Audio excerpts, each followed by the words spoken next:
SolveYourTech.com, your source for how-to guides and tutorials. Welcome to our video about how to automatically install iOS updates on iPhone 14. If this guide helps you out, then please consider subscribing and liking this video.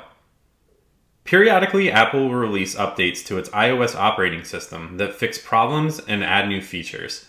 If you've been installing these updates manually in the past, you might prefer to let your iPhone take care of it for you.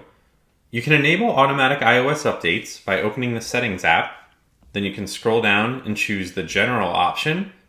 Then you can select Software Update at the top of the screen. And then you can choose Automatic Updates. Now you just need to tap the button to the right of iOS Updates to turn it on, which is also going to enable the automatically download iOS updates option.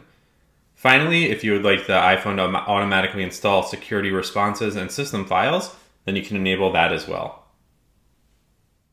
Make sure to like this video and subscribe to our channel to see more tech guides like this one. For additional information on this topic and to read the entire article, click the link in the description to visit solveyourtech.com.